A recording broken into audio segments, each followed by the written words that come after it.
Olá pessoal, boa tarde. Sequência dos nossos estudos, cada vez melhor, pela companhia, aqui, os presentes aqui e também os que nos estão acompanhando em casa. Hoje nós vamos continuar o capítulo 2, né? Vamos ver hoje, iniciar com as tradições religiosas e os missionários. Tradições nós já vimos semana passada, os missionários do Cristo e a lei mosaica.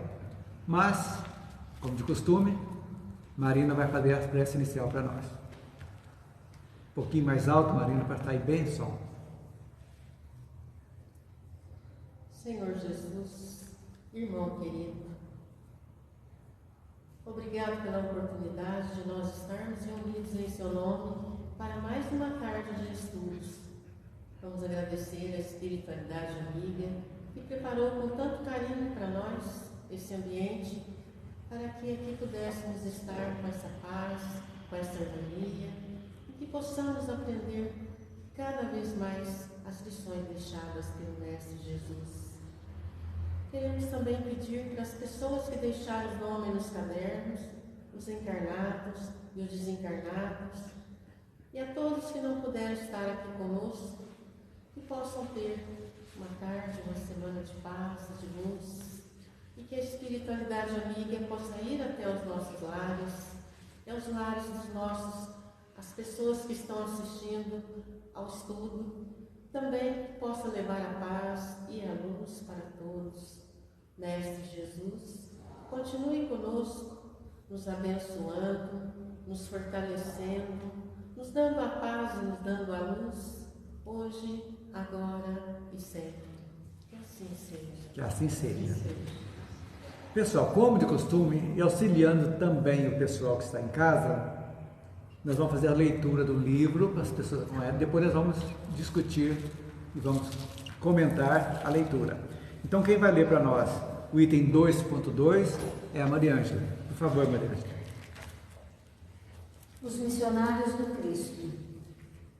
Forri, os compiladores dos Vedas, Confúcio, Hermes, Pitágoras, Gautama, os seguidores dos mestres da antiguidade, todos foram mensageiros de sabedoria que, encarnando em ambientes diversos, trouxeram ao mundo a ideia de Deus e das leis morais a que os homens se devem submeter para a obtenção de todos os primores da elevação espiritual. Todos foram mensageiros daquele que era o Verbo do princípio, emissários da sua doutrina de amor.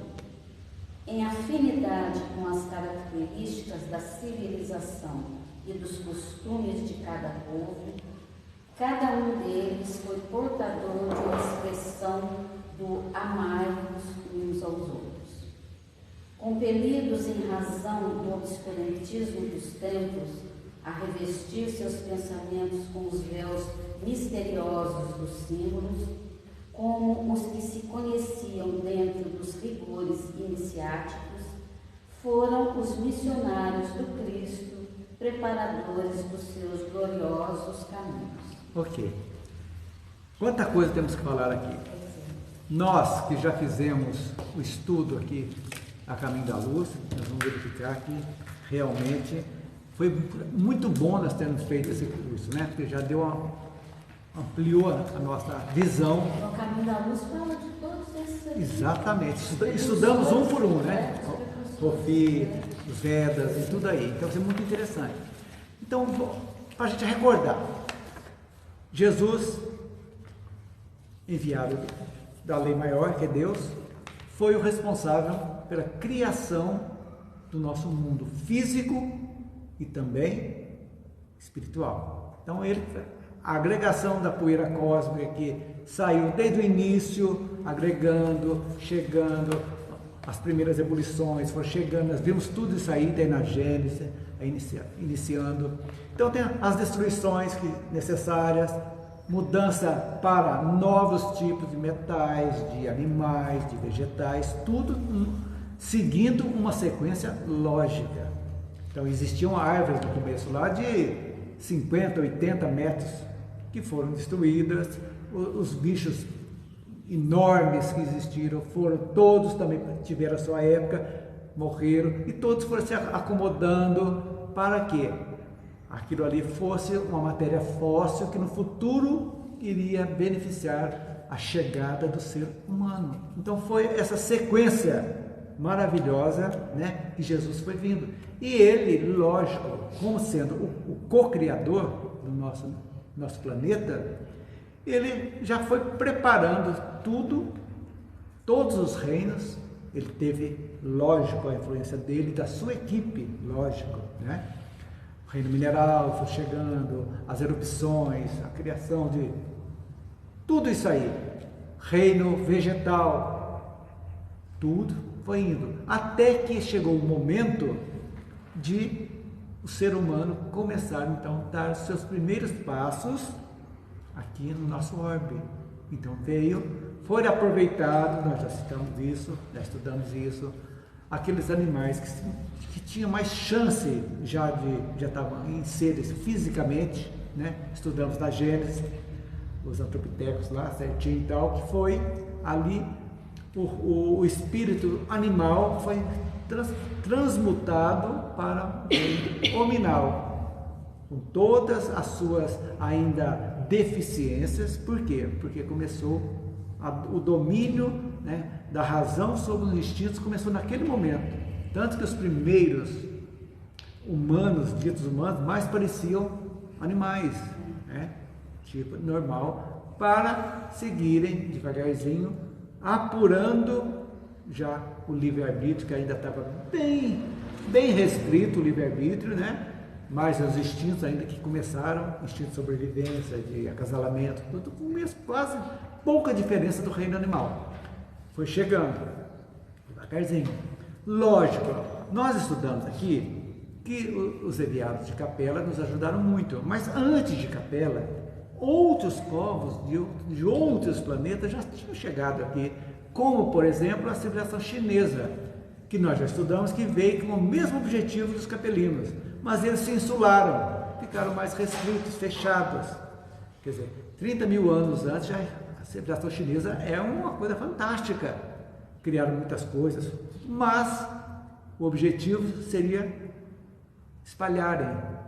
Então, aí tem muita coisa que a gente não sabe, falam que é Atlântida, Lemúria, tudo isso aí já Sócrates já falava sobre esses continentes que desapareceram. Não sabemos, pode ser? Pode.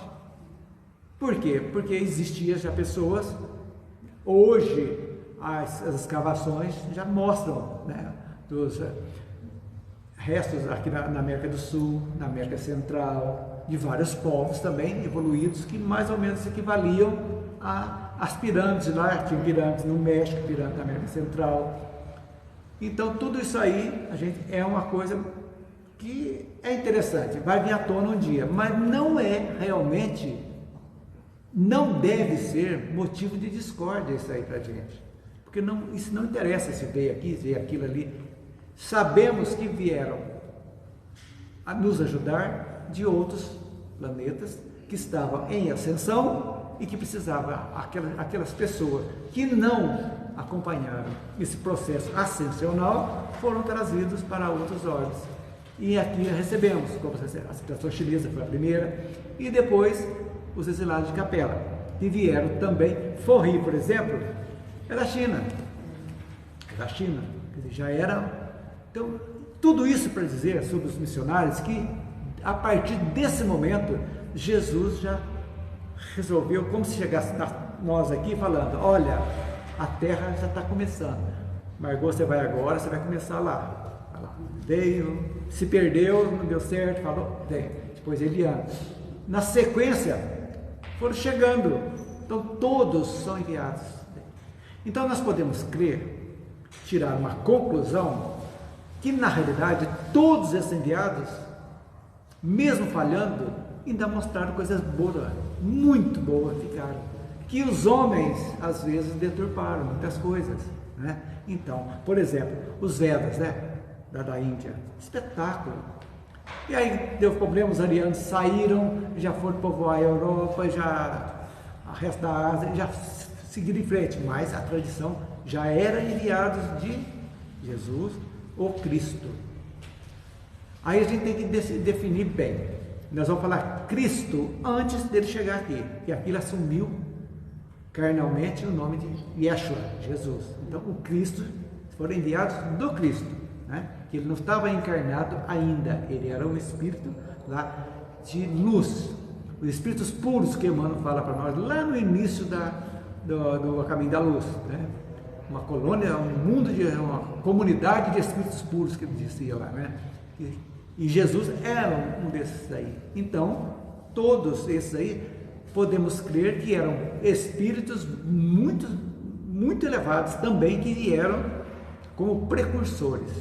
Eles vieram em missão. Missão, exatamente, a missão, aquilo que grosseiramente falando, que Cabral fez aqui, descobriu e depois veio o pessoal para colonizar tudo, a missão era essa, só que é uma missão espiritual que vieram exatamente para preparar o terreno. Por quê? Ramatiz, lá no Sublime Peregrino, conta para a gente que a adensação, o adensamento do corpo do Cristo demorou 1000 anos para conseguir se adaptar a um corpo humano aqui na Terra. Não tem como explicar. Não tem, ele fala lá que não tem como explicar. Não tem. Como foi? A dificuldade desse aí. Tem uma explicação muito interessante que de André Luiz, que a mãe dele estava num estágio mais superior e ele, para encontrar com ela, tinha que ser preparado e ela tinha que se adensar também para chegar Só até que é ele. mais fácil para ela. Para ela. Ele, né? muito mais fácil. Como acontece também esse espírito de luz que chega, vocês acham que Bezerra de Menezes, para chegar até nós, ele tem que preparar também, né? Para chegar, para se fazer visível, tudo. Por quê? Porque já é um espírito bom, luz, né? Que precisa. A energia da Terra, o campo vibracional da Terra ainda é muito pesado, pesadíssimo. Então isso aí é um fato.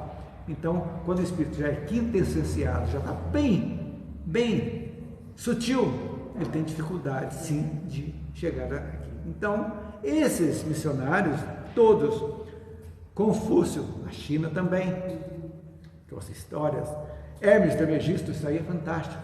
As leis herméticas, nós vamos falar aqui futuramente, coisa espetacular, Pitágoras, Gautama, Buda, todos vieram de acordo com o povo que eles reencarnaram, eles deixaram a sua mensagem, precursores do Cristo.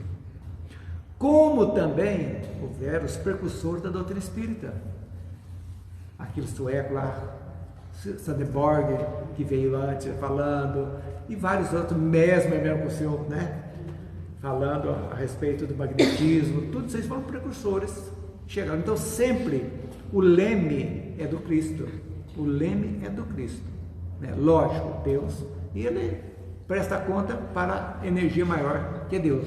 Então, ele continua. Então as perguntas falam, mas se ele reencarnou, e aí quem tomou conta? Mas não é um grupo seleto de espírito do mesmo naipe? Todos crísticos também? É a mesma coisa, a comunicação era constante. Foi guiado também. Mas ele, humanamente, ele vivenciou tudo que um homem podia passar. Ele vivenciou também, exatamente por isso, porque ele adquiriu a condição humana para exemplificar. Agora, a pergunta que a gente não sabe responder, eu não sei, eu acho que ninguém sabe, se todos os orbes, com seus Cristos, esses Cristos reencarnaram para deixar a missão. Não sabemos. O nosso co-criador reencarnou. E mesmo assim ainda o mataram, né? Então é complicado, né, para a gente entender. Mas esses foram mensageiros de sabedoria.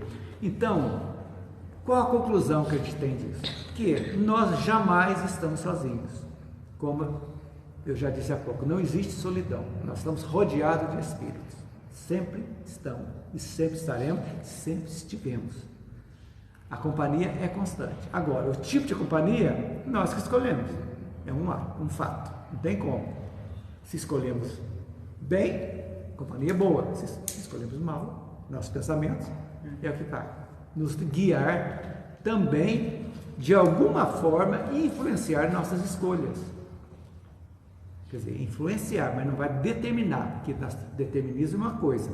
É o Espírito falar para você vai lá e faz. Não. Ele sugere, você que vai fazer a escolha. Isso aí é bom ou é ruim? É o discernimento que nós temos.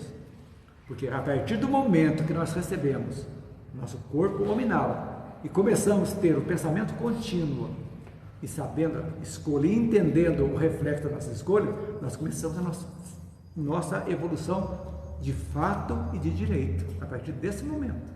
Em algum momento da humanidade chegou agora, por que esse reflexo está tão ruim? Porque foi a escolha mal feita. Mas só que demorou muito para as pessoas entenderem. Por quê? Porque Jesus veio, nós vamos falar daqui a pouco, primeiro foi Moisés, que veio exatamente trazer, que foi também um dos enviados do Cristo, para que preparasse já e aparando as arestas daquele povo que habitava aqui. Então isso aí é um fato. E Jesus veio exatamente para ser a cereja do bolo, ou seja, agora não vim derrogar nenhuma lei, vim apenas aperfeiçoá-las, mostrar exatamente para que nós possamos mostrar que o amor, realmente o amor ágape, seja realmente universal. Todas as pessoas se ajudassem, se amassem para que a evolução fosse o mais rápido possível, dentro da programação evolutiva do planeta. É uma evolução física e espiritual também. Só que, realmente, o livre-arbítrio das pessoas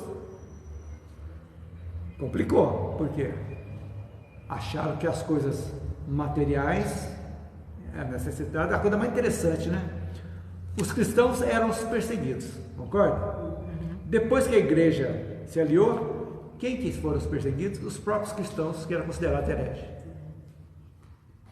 De perseguidos passaram a ser perseguidores. Olha se tem lógica uma coisa dessa. Então, o que escorriam antes de medo dos romanos, passaram a ser a Inquisição, gente. Coisa mais horrorosa que teve, coisa negra que fizeram mesmo, que deixou realmente marcas profundas. Foi a parte mais dolorosa. Né? Mais dolorosa e horrorosa. Matança. Coisas que não tem lógica. A gente fica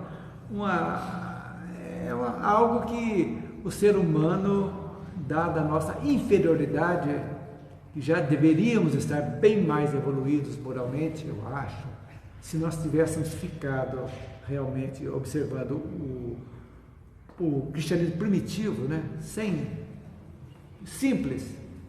Totalmente simples e objetivo, a gente já estaria andado bem mais, né? Bem mais rápido, né?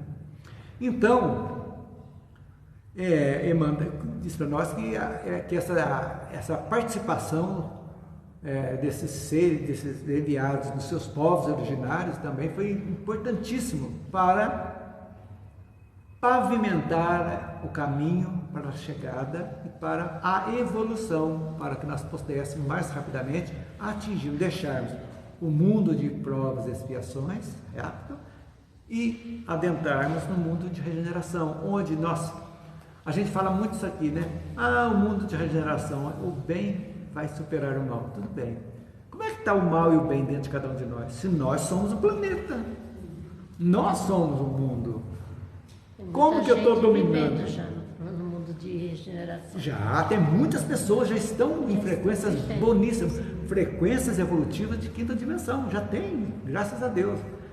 Mas e nós? Ainda estamos na terceira dimensão, que é de encarnados. A quarta dimensão é dos desencarnados no orbe terrestre. A quinta dimensão realmente é o mundo de regeneração, onde realmente a frequência de cada um de nós tem que estar melhor. Assim, o mundo vai mudar, mas a gente não encara como se fosse uma coisa que nós precisamos mudar, né? Cada um É o de mundo, nós é o mundo. Né? Nós Mas quem é o mundo? Quem é o mundo? Somos nós. Cada um de nós é o mundo.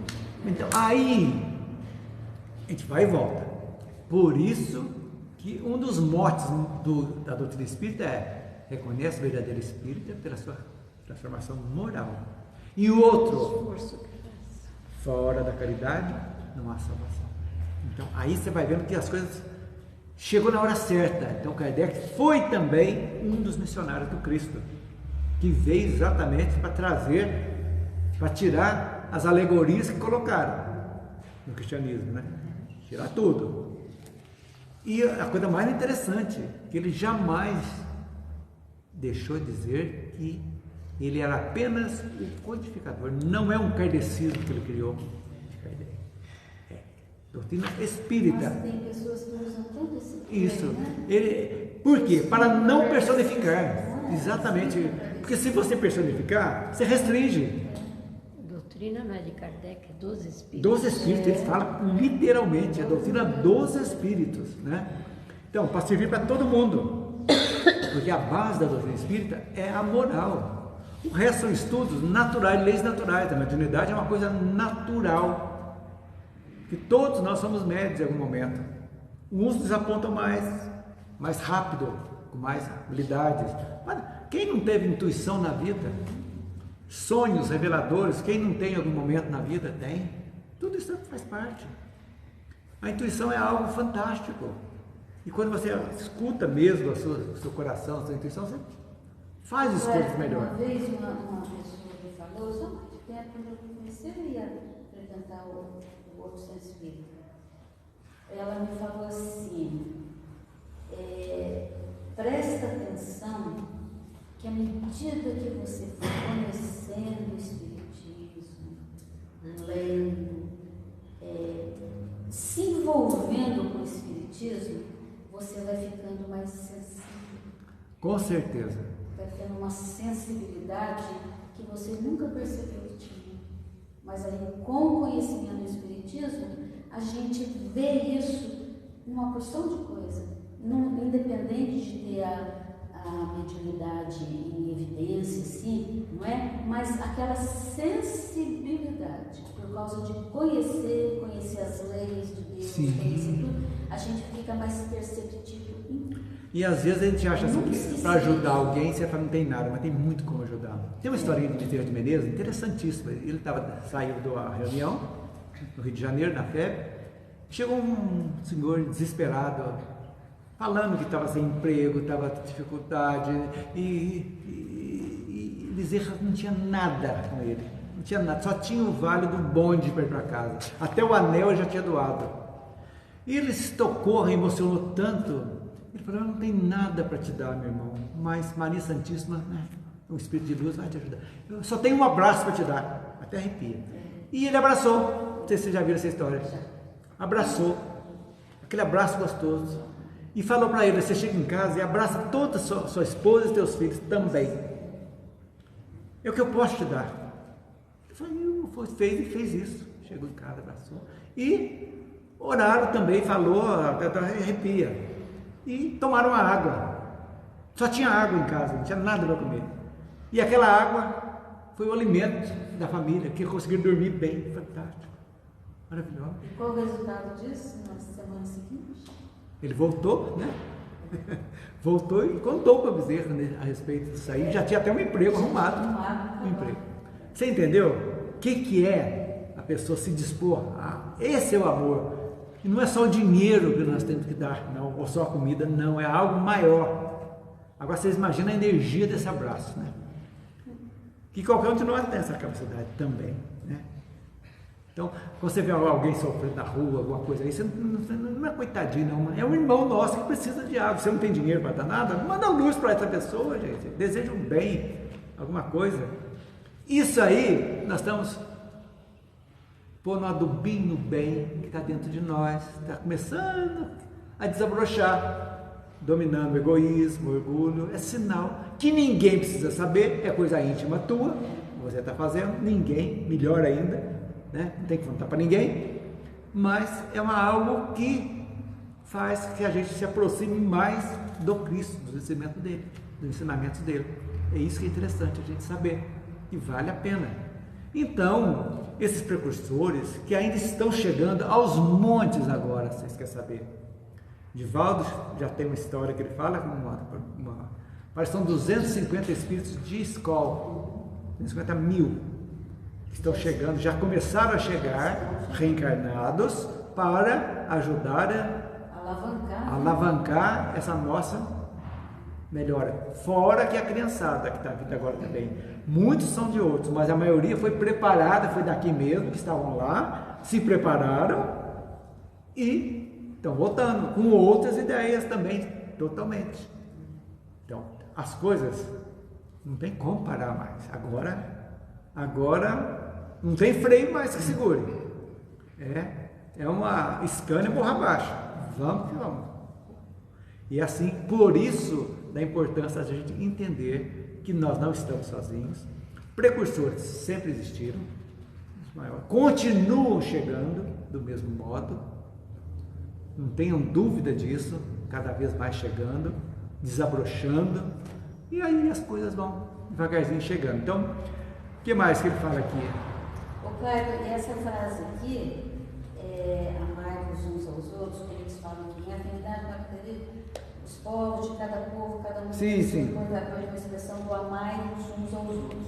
Essa expressão, como fala aqui, na época de cada um deles, poderia nem ser amai-vos uns aos outros, mas uma expressão contendo isso. Sim, não precisa ser literalmente isso aí. Exatamente. Não. Mas de uma outra maneira e que pudesse ser inteligível para as pessoas. Exatamente. O significado era esse. Não é? É o sentimento que vale. Né? Eram com eles, essas palavras aqui vieram de maneira diferente. Exatamente. Cada lugar. É que isso aqui, essas afinidades, de um na Índia, outro na Europa. Por quê? Era característica de cada civilização, os costumes daquele povo. Eles vieram falar para aquele povo, para mostrar. Isso é muito importante. Então, cada um foi realmente, que você disse, a expressão do amar uns aos outros, exatamente de acordo com os costumes de cada povo. Isso aí é muito importante a gente entender, né? Até porque o amar tem um leque muito grande, muito há várias grande. formas de amar, né? Várias formas. É o amor ágape mesmo, aquele que tira tudo. Tem que ser, né, em cada lugar, um negócio diferente, entre aspas, mas que significasse o amar uns aos outros. E que a gente chega à conclusão, então, que o amor realmente é o top da linha, né, da lei divina e universal. Universal de todos os mundos, é o amor que retorna. E o pessoal falando, brigando que tem extraterrestre, vai atacar a Terra, vai destruir a Terra, mas como não existe, gente? Atacar como? Com arma igualzinho guerrinha da Rússia com a Ucrânia, essa coisa, vem jogar, desintegrar, isso aí é só ficção. Não tem como. Eles estão por aqui? Lógico que estão. E mesmo que destruir isso aí tudo, né? Vai destruir só o corpo físico nosso. Lógico. E o seguinte, destruir o planeta para quê? Que vai mexer toda a estrutura do espaço sideral para quê? Aqui do sistema solar. Então, são coisas que a gente tem que pôr o pezinho no chão, respeitar quem está aí falando, que vai atacar, os ETs vão chegar aí e tal. A Terra é plana, né? Então, fazer o quê, né? É isso aí. Quadrada? Então, conclusão que nós podemos dizer, tudo isso que eu falei, né? Que o planeta Terra sempre é visitado por inúmeros espíritos que reencarnados assumem a responsabilidade de ser exemplo. Olha aí. E acelerar o progresso mediante o quê? Só o amar? Não, vem a turma de engenheiros para inventar os inventos, né? Descobertas, as inspirações da música, as descobertas na área de medicina. Amai-vos e instruí-vos. Instruí-vos. Aí você chega lá depois, amai-vos e instruí-vos. Então essa turminha chega, é completo. Em todas as áreas. Em todas as áreas vem chegando. E como chegaram os pintores, Leonardo da Vinci, fantástico. Aleijadinho aqui em Minas. A mão tudo defeituosa, fazer aquelas estátuas maravilhosas. Tudo deixaram, exatamente. Eu vou fazer um parênteses aqui. Eu li em algum lugar, não sei se isso procede, que o Aleijadinho era aquele que fez Miguel Ângelo. Pode ser, tranquilo. Confidência de Miguel. Isso, que ele era muito orgulhoso. E nasceu como escravo, né? Aqui era tal. Naquela situação. Naquela situação terrível. Ele Pode, ele quitou praticamente, né? Ficou arquivado aquilo nele, na época do Michelangelo, mas só que ele comprometia. É aquilo que os esotéricos falam, né? Nosso arquivo acástico, né? Acástico, né? Que é a nossa bagagem espiritual. Tá dentro de nós. É isso aí, cara. Todos nós carregamos. O livro Confidência de um Inconfidente, ele não cita claramente que ele é, mas sugere, né? Sugere, né? Pelo jeito que ele Esse livro é fala. fantástico, viu? Confidência de um Confidente. Muito bom. Um espírito excelente mesmo, né? Então, todos esses... Vocês imaginaram o espírito de Seire, que criou a vacininha lá, a poliomielite, e não patenteou? Pergunta se o Santos Dumont fez patente do avião. Jamais. Entrou em depressão porque usaram o avião para a guerra. Tornou-se o Ícaro redimido, né? A história dele. Se suicidou aqui em Guarujá. De tristeza. Tristeza. De ver que aquilo que ele fez com ideia, que veio para aquilo, né? Foi deturpado. Mas tudo bem, faz parte do livre-arbítrio de cada um, né? Agora, então todos esses espíritos são missionários. Estão chegando aí hoje? Não. Do mesmo modo. A inteligência artificial só vai substituir o homem? Jamais, não vai. Vai auxiliar em muito. As coisas vão seguindo naturalmente, né? Uma coisa mais interessante, todos esses espíritos missionários foram devidamente preparados antes de reencarnar. É óbvio. A responsabilidade, isso é sua agora. Você vai, então, persiste, você vai estar preso a um corpo que vai te tolher muito aqui como desencarnado, por isso que ele é a quarta dimensão. Na quarta dimensão você desencarna, você descortina mais a tua vida, né? Automaticamente, você não está preso ao corpo. A não ser que esteja num umbral direto, seguro, né? Mas está livre, né? Então, a missão é essa, tá? Amor, caridade, paz. Todos os missionários vieram com esse intuito, né? Agora, nem sempre tem a consciência dessa missão. E aqui tornam-se, às vezes, perdidos pela matéria. O cientista vende para um grande grupo aquilo ali, porque fica entusiasmado com o poder, com aquilo ali, né? Acontece, naturalmente, porque somos falíveis.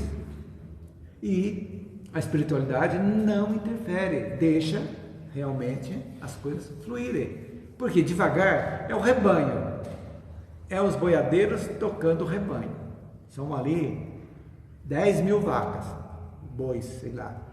1, 2 sai daqui, outros vai de lá, aí tem que parar um pouquinho, volta lá aquele, cata aqueles 2 lá, cata aqui, demora, para aqui, porque tem que voltar para buscar o retardatário, mas vamos chegando, tocando para o final, é assim que funciona.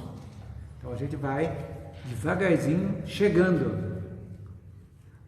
Agora, todos no fundo, além da melhora, né, moral, intelectual, material, também a parte moral.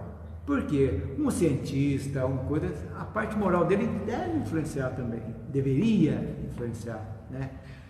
Não vou me vender por isso aqui, eu trouxe para o mundo isso aqui e tal, nem sempre isso aí, né? Agora, cada missão depende da elevação de cada espírito. Um espírito que não tem uma elevação grande, ele tem uma missão menor também. Porque a missão todos nós temos. Qual a missão de cada um de nós, réis mortais? Melhorarmos, certo? Receber uma família com dificuldade, às vezes relacionamento difícil, às vezes vai passar 1, 2, 3, 4, 5 relacionamentos até que se ache um, resolve, filhos problemáticos, pai problemático, tudo isso aí é a missão de cada um de nós, para o nosso aprimoramento. Mas também vem os missionários exatamente com esse objetivo, já de criar algo maior, mas ele tem capacidade para isso. Então, é as tendências que não podem ser tolhidas, eu acho. Aí volta nos pais. obrigar os filhos a serem algo que não está nas aptidões dele. Se tem uma aptidão para as artes, por exemplo, mas isso aí não dá dinheiro, você tem que ser engenheiro, você tem que ser coisa, você está tolhendo algo que na realidade aquele espírito veio com aquele objetivo. Depois dá uns profissionais tão Péssimos profissionais. péssimos, entram em depressão, porque parece que não é aquilo. E lógico, Não é. então a gente tem que ter habilidade. Às vezes as pessoas vão descobrir as suas habilidades na madureza, às vezes, na madureza. Eu tenho um amigo que virou artesão, aposentou, agora faz faca, faz tudo, faz coisas maravilosas. E a gente tem visto também muitos casos de filhos que se formam, dá o diploma na mão do pai. Eu tive exemplo. Vai. Eu tive conheci exemplo. uma moça esses Eu dias. tive. Formou em advogada, entregou para a mãe o diploma e foi fazer bolo. Que era o que ela gostava, confeitaria.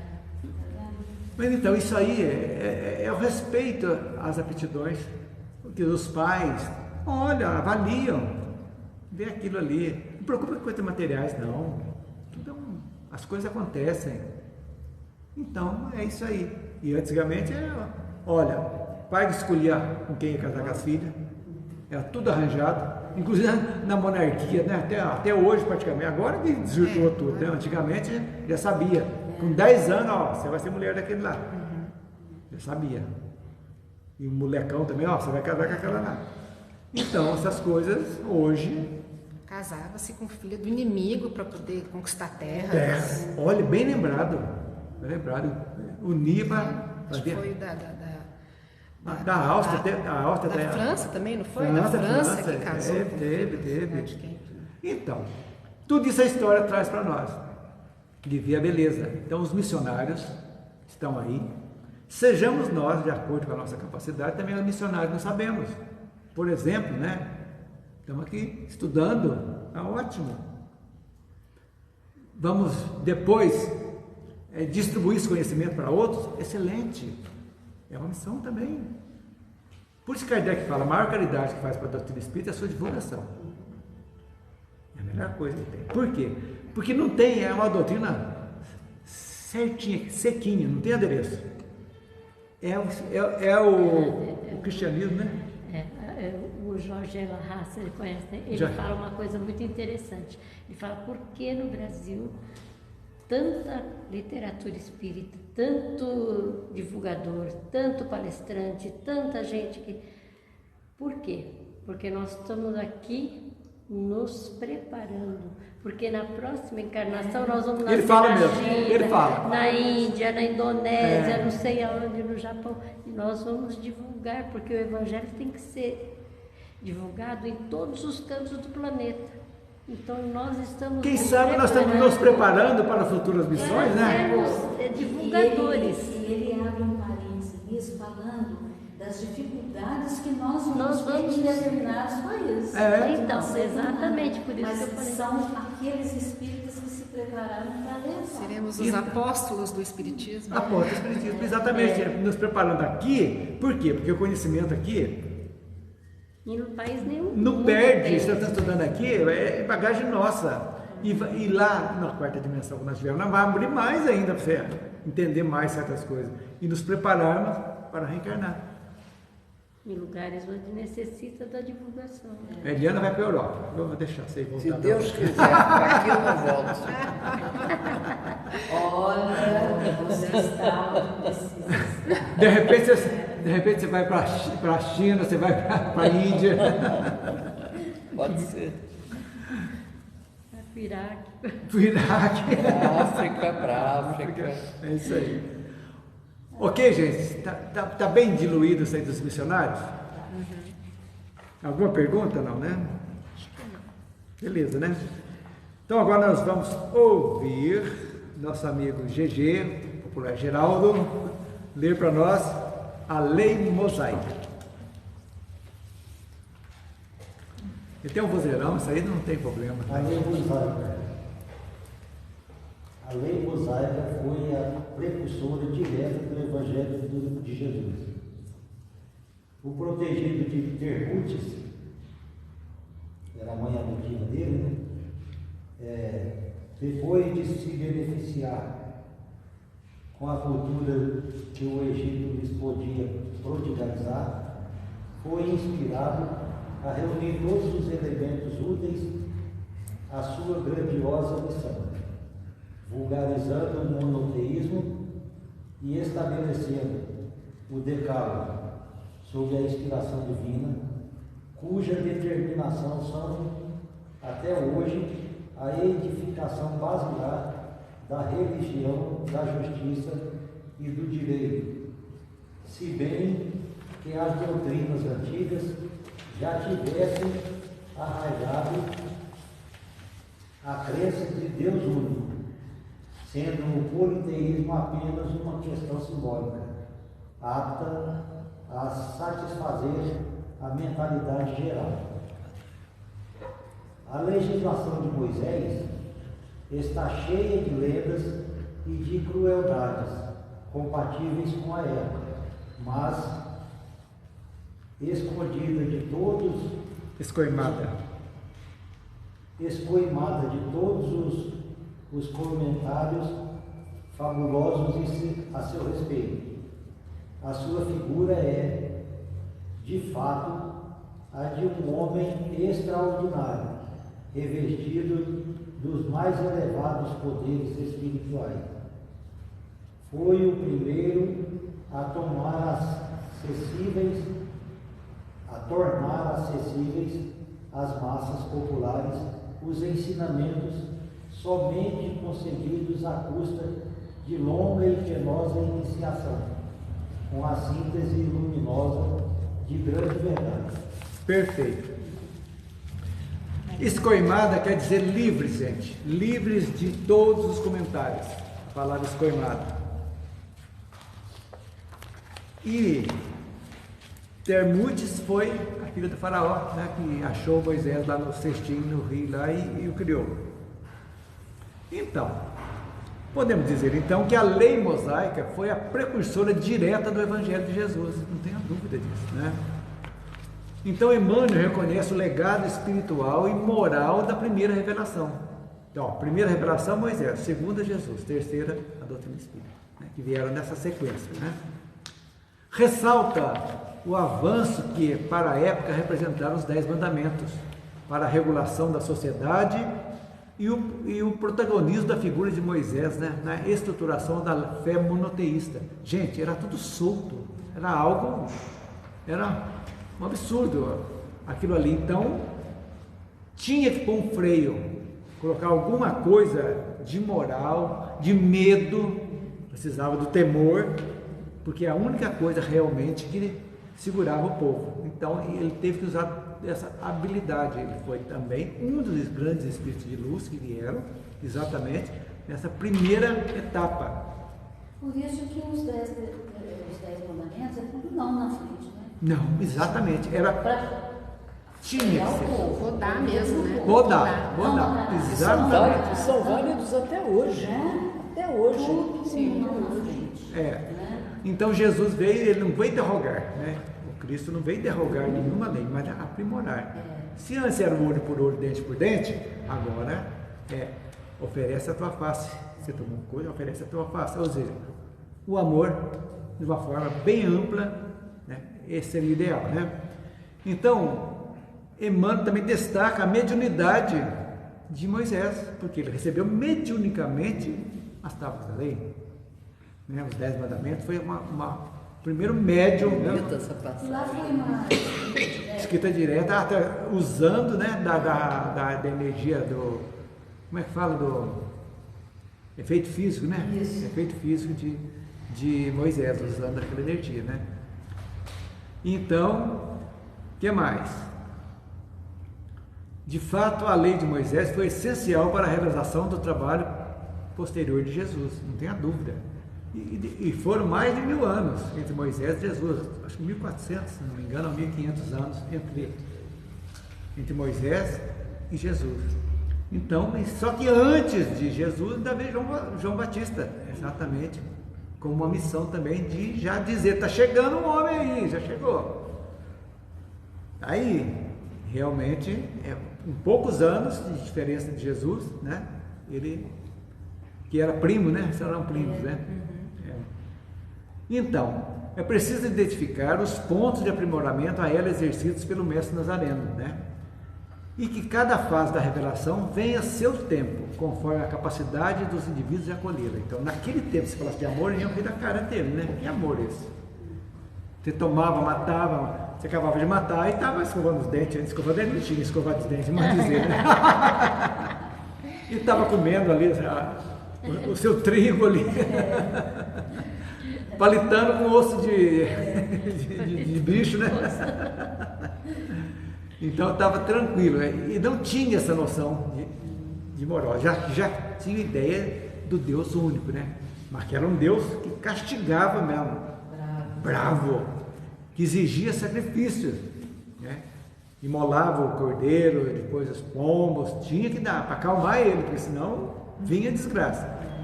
E Jesus, a primeira coisa que ele fez lá no templo foi chutar onde tinha pão para vender lá e dinheiro para trocar lá e cambiça, limpou com tudo. Não precisa nada disso, né?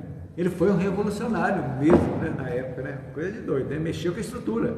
Agora você imagina aqueles caras que tinham aquele poder lá no Sinédrio lá, chegar aqui, esse cara é doido, vai acabar com a nossa mamata aqui, o que é isso? E Jesus sabia tanto, gente, acalme-se. Templo de Jerusalém não ficará pedra sobre pedra. 70 anos depois, destruiu tudo. Acabou tudo, já anteveu tudo aquilo lá. Então é isso aí, né? Agora vamos falar um pouquinho sobre o Velho Testamento, que tem a parte. Os 5 primeiros livros, né, foram escritos por Moisés: Gênesis, Êxodo, Levítico, Números e Deuteronômio.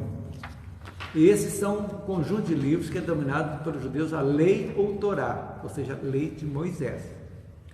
Como ensina Kardec, há na lei mosaica 2 partes distintas: a lei de Deus, promulgada no Monte Sinai.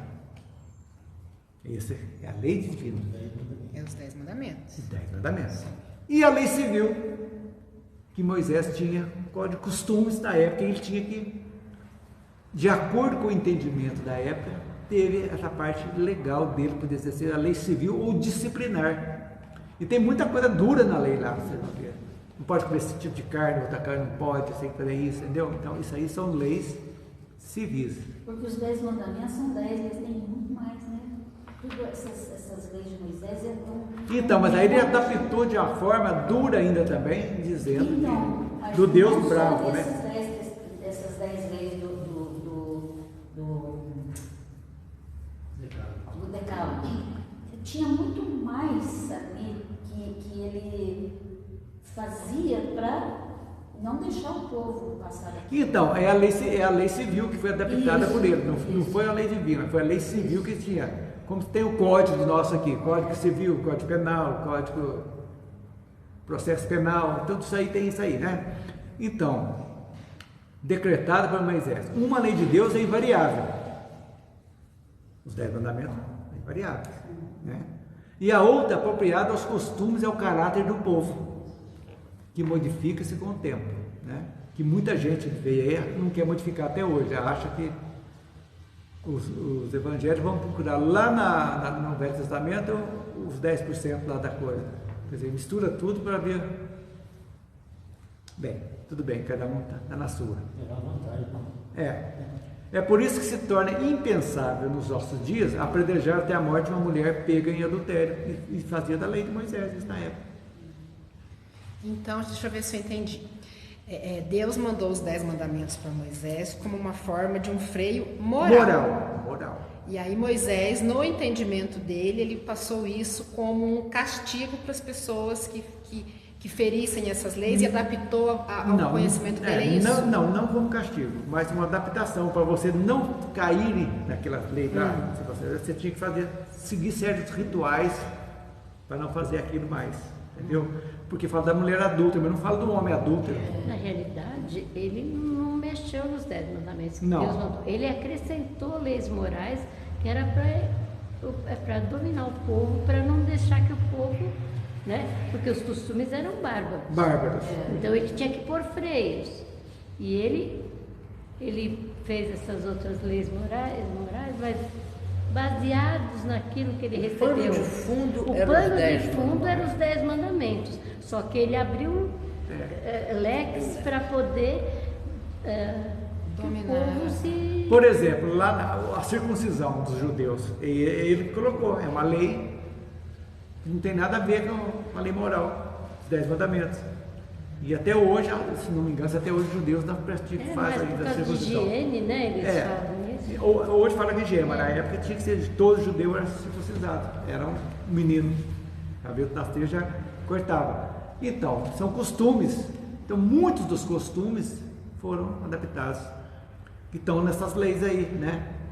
Nos livros que os judeus usam até hoje, né? Os 5 básicos do Novo Testamento. O Êxodo conta a história, a Gênesis, a história do mundo, tudo folclore, nós já estudamos isso aí na Gênesis, lá dizendo que 6 dias, fez a pia, é isso aí. Então, essa lei realmente foi precursora, Moisés foi fantástico. O que a gente tira de lição disso? Que as coisas não podem ter ruptura, tem que ser devagar.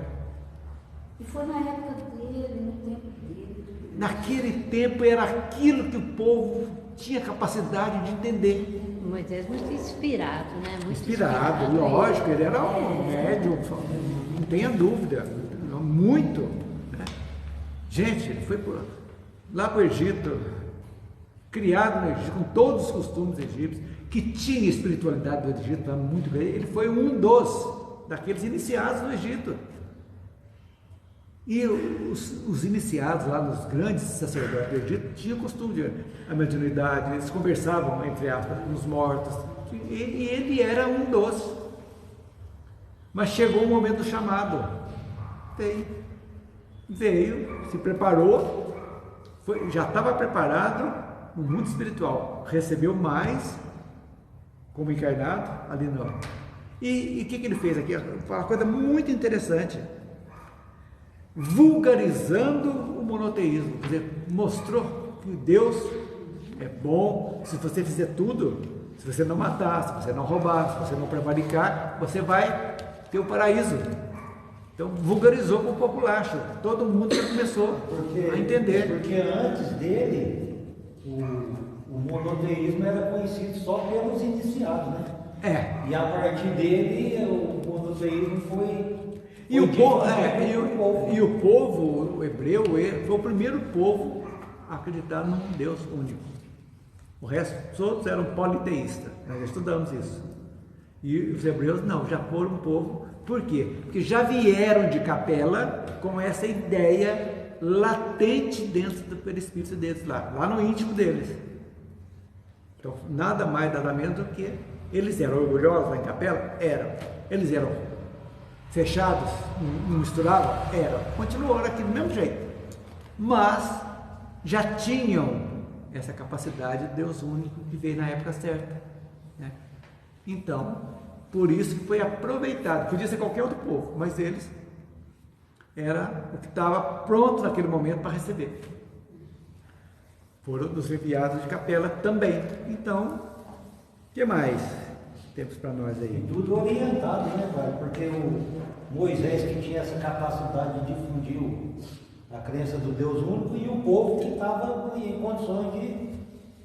Não, e é um povo que era escravizado, que foi escravizado no Egito, que estavam à procura da terra prometida, né? Que vieram 40 anos no deserto. Então, parece que o deserto não é tão grande assim, né? Você que andava e voltava no mesmo lugar, né? Por quê? Porque muitos tiveram que desencarnar, muitos nasceram já com outras ideias, preparando para chegar o momento de receber as tábuas da lei. Porque Moisés podia ter recebido as tábuas da lei lá, quando ele entrou no deserto, lá com o Pevarel, não, era a hora, vamos purificar. Peraí, mas aí tem uma questão, ele recebeu as tábuas da lei antes dos 40 anos que foi andando até chegar? Não. No caminho, então? Lá no final, no final, no Monte Sinai, Mas o Monte Sinai fica para cá. tábuas, não sei? O quê? Quando ele viu o bezerro de ouro lá, ele meteu as tábuas lá dentro do bezerro. Não, isso aí é folclore. É história? É história. Não, O que você perguntou? O bezerro de ouro, quando ele estava mediunicamente recebeu. Quando ele Depois desceu, ele recebeu, viu. não recebeu? Ele destruiu o bezerro de ouro que o pessoal estava na Mas bagunça lá, que ele adorando. destruiu com as tábuas. Não, isso aí eu não tenho conhecimento disso. Como é que é? Ele destruiu? Ué, As tábuas. a que eu fiquei sabendo era isso. Eu realmente na história eu não sei disso. Eu não sei se foi aquele que ele destruiu o bezerro de ouro com as tábuas da lei. Tem essa história, sim. É história. Quando ele viu aquela multidão completamente corrompida, que ele desce. Por que tudo isso? Isso tudo está na cabeça dele. Eu não sei se essas tábuas realmente em pedra existiram. Isso também pode ser uma alegoria. Não, mas tudo leva a crer que veio. E ele quebra, exato, quando ele viu aquilo, ele ficou tão decepcionado. Tem uma história por aí assim também que conta. Que ele quebrou, talvez seja que até ele uma quebrou maneira de as Mas e a história da Arca da Aliança também? De ele que a Arca da Aliança acabar com toda ali. aquela bagunça, aquela farra, com os mandamentos. Talvez foi uma maneira de ilustrar esse episódio, será que não? E a Arca da Aliança? Que estava, presumo que estava lá, que sumiu a marca e tal, que estava as tábuas da lei dentro da Arca. Ela foi feita para guardar. Então, como é que foi destruída? É uma coisa que eu não sei. Porque a arca, eu acho que a arca já existia. Só que o povo começou a fazer aquela bagunça toda em torno da arca, em toda a pau da arca. E ele queria justamente guardar as tábuas naquela arca que estava lá. Quando ele viu aquilo, foi aquilo. Mas isso é história e não nos interessa. Andou, né? Por quê? Porque o que interessa é o pós-Moisés, que é a chegada de Jesus. Né? Isso aí são detalhes pequenos que não atrapalham nada da sequência. Né? E veio até chegar, nesses 1400 anos, até chegar essa preparação para o advento do Cristo. Né? Então, nesse trajeto todo, pelo que é hoje a Arábia Saudita, desses 40 anos até ele não chegou, ele morreu antes, parece, de chegar à Terra Prometida. Então, essas tábuas ele descobre no final de toda essa andança. Então, é isso aí. Agora tem as histórias, né? Mas nós devemos preocupar com a essência. A essência que é o mais importante. A essência é essa. Então, é isso aí. Cláudio, a lógica diz que isso é uma alegoria, é uma história criada para dizer que Moisés destruiu aquela crença que ele estava tentando disseminar. Né? Se as tábuas tivessem sido quebradas para a destruição do bezerro de ouro, como é que essas tábuas seriam difundidas depois, né? Se nelas estava escrito as leis lá. Então elas teriam sido destruídas. Tem casos que... A história não dá seguimento. Mas isso aí então a destruição do bezerro de ouro é de uma forma simbólica, né? Sim. O importante é que ele levou um povo que estava escravizado no Egito, levou para a Terra Prometida. Esse Por que tinha que chegar lá? Porque tinha que preparar para Jesus chegar. Então, não tem como, não foi a casa. Aí eram 12 tribos. 12 tribos, né? Cada um com seus costumes ali. Tinha os saduceus que não gostavam daquele, e tal, outro que não gostava daquele, misturava o samaritano, que era considerado herege também. É tudo isso aí. E Jesus veio e foi ajudar a samaritana, conversar com a samaritana lá no poço, numa boa. Veio lá ajudar o samaritano também, que foi no caminho, né? Ajudou o bom samaritano lá que ajudou e tal. E aí? Para acabar com as diferenças, né? Só cego quem não quer enxergar, né, gente? E aí, então, semana que vem nós terminamos, então. Vamos falar sobre Jesus. E o Evangelho Futuro, que é pequenininho, que nós já estudamos a última parte do livro A Caminho da Luz. Vocês lembram? Nós estudamos aí sobre o Evangelho Futuro. É um repeteco. Então estamos chegando ao final. Elisângela vai fazer a prece final para a gente já me despeço agora, até a semana que vem. Vamos falar sobre Jesus. Todos devem estar preparados, bonitinho, para a gente ter uma aula um estudo bem proveitoso. Todos nós possamos aproveitar. Né, minha filha? Vamos lá. Vamos fechar os nossos olhos e agradecer a Deus a oportunidade de estar aqui mais uma vez, estudando e conhecendo as suas leis, a sua doutrina.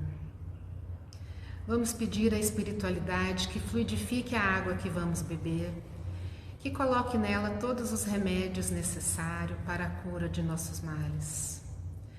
Vamos pedir também à espiritualidade amiga que possa fazer uma visita a todos os lares que estão necessitando de luz, de bênçãos, de um caminho a seguir, que a espiritualidade possa mostrar a cada uma dessas pessoas que eles nunca estão sós. Deus, nosso Pai, que sois todo poder e bondade, dai força àquele que passa pela provação, dai luz àquele que procura a verdade. Ponde no coração do homem a compaixão e a caridade.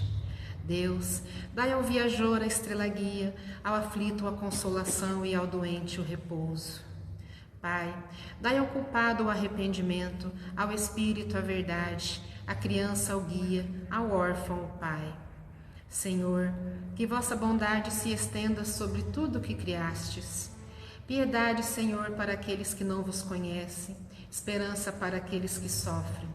Que vossa bondade permita aos Espíritos Consoladores derramarem por toda parte a paz, a esperança e a fé. Deus, um raio, uma faísca do vosso amor pode abrasar a terra. Deixai-nos beber nas fontes dessa bondade fecunda e infinita, e todas as lágrimas secarão, todas as dores se acalmarão. Um só coração, um só pensamento subirá até vós, como um grito de reconhecimento e de amor. Como Moisés sobre a montanha, nós vos esperamos com os braços abertos, ó poder, ó bondade, ó beleza, ó perfeição, e queremos de alguma sorte alcançar vossa misericórdia. Deus, dai-nos a força de ajudar o progresso, a fim de subirmos até vós. Dai-nos a caridade pura, dai-nos a fé e a razão. Dai-nos a simplicidade que fará de nossas almas o espelho onde se deve refletir a vossa imagem. Que assim seja. Que assim seja.